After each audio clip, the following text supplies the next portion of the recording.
Outbreak. Also, a remote learning day for students at a local elementary school after an apparent act of vandalism. And we're just over a week until the election. The warning officials are giving when it comes to spotting a deep fake. This is breaking news from KSL. We begin with breaking news this evening. The man who investigators say intentionally vandalized a school, shutting it down for classes today, has been taken into custody. Yeah, hundreds of kids in Midvalley Elementary School, that's in Midvale, were forced to go remote today. News specialist Dan Rascone covering the story for us and joins us live right now. Dan, what happened out there? Yeah, Mike, all looks well right outside the school right now here, but earlier this morning, somebody set a fire there to a utility box, causing severe damage to the school, which meant that students had to go remotely. Now, these are images of the suspect captured by surveillance cameras. Arson investigators from Unified Fire Authority say this man was seen setting a utility box on fire at about 2:40 this morning at the school, and as we just mentioned, just learned he is now behind bars. He's been found and arrested. Firefighters were able to quickly put out the fire, and that fire didn't cause damage to the school, but it did cause severe damage to the power and heating system. Investigators have no idea why someone would want to do such a thing. As far as to why this person selected an electrical box, I don't know why they would have wanted to light that on fire. However, it would be a difficult fire to start, and they are expecting that they used accelerants. They found a gas can on scene. Rocky Mountain Power crews and others have been here all day long working to fix the problem. The plan is to have it up and running so kids can get back into the classroom tomorrow. And we just learned from the Canyon School District that classes will resume here tomorrow. Now, the Canyon School District spokesperson telling me he's very frustrated about what happened here. He says the majority of the students that go here are on free or reduced lunches. So coming up at 5 o'clock, we're going to talk a little bit about how the Canyon School District reacted to that, what they did for those students. That's at 5 o'clock. Back to you guys in the studio. What a messy situation throughout the day. Dan, thank you. Well, on Fire Watch, the Yellow Lake fire is now for students who knew her. Developing at this hour, the man accused of intentionally setting fire to a utility box at an elementary school in Midvale has been captured and is now behind bars. That fire caused a major disruption for hundreds of kids and their teachers. News specialist Dan Rascone is covering this story for us. Joins us now live with the details. Hey, Dan.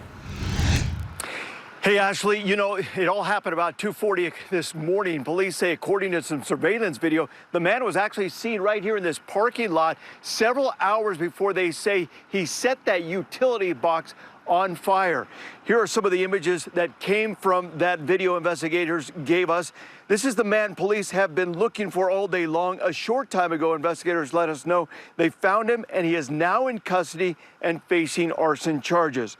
The vandalism caused all power to shut down, which meant there was no heat in the school. 600 students go to this school, and the Canyon School District says the majority of them are on free or reduced meals. That meant some of them could go without breakfast or lunch. The district opened up Union Middle School for meals to these students, which is less than a mile away. The district spokesperson says he doesn't understand why someone would want to do such a thing. It's incredibly frustrating. Why would somebody want to damage that school? If it was an effort to break into steal, well, that's no better. Why steal from children? Why steal from the local school? Arson investigators with Unified Fire Authority say they did find a gas can that was used to start the fire, but do not know the motive behind the crime. Rocky Mountain Power crews have been here all day long trying to fix the problem. Right now, the district is telling us kids will be going back to the classroom tomorrow. One good note, of course, came from COVID is that many of the students and also teachers, the school district, are kind of in that mode where they know what to do in case they have to quickly go into remote learning. That's what exactly happened today. But again, school resumed back here tomorrow. I'm Dan Rascone, live at 5. Dan, thank you. Salt Lake City Police. Using taxpayer dollars. KSL News at 6 starts now. Good evening. A man behind bars tonight after making threats against Catholics and members of the Church of Jesus Christ of Latter-day Saints here in Utah. News specialist Garna Mejia has the details now. Garna? According to police, the man drove here all the way from California and said he wanted to start a war. He arrived at our parish just before 8 a.m. A good hour before our first church services. What started off with an unexpected visitor at St. Thomas More Catholic Church in Cottonwood Heights, And then he attended the 9 o'clock mass. turned scary for parishioners. Right after mass, the man identified as 27-year-old Keith Barber called 911. He had gone outside of the church and reported himself to the police, that he had wanted to kill as many Catholics as possible.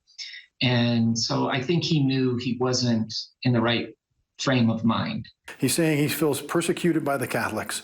He wants to go to war. He said he had a knife. The church was placed on lockdown. All officers make haste to get to that Catholic church. The suspect fled, but his phone was found in Sandy. Officers contacted Barber's family in California, and they also raised the alarm. He has said that he left California 2 days ago, and he's going to Utah to start a war with the Catholics and the Mormons, and he's willing to die. Police rushed to warn the public and track down the suspect. A few hours later, a sigh of relief. Authorities arrested Barber in Lyman, Wyoming. Why did he come to Cottonwood Heights? Police aren't sure why Barber targeted Utah, Maybe it's well known that the Christians in Cottonwood Heights are well known for their faith. but everyone is grateful for the safe outcome. They did a wonderful job.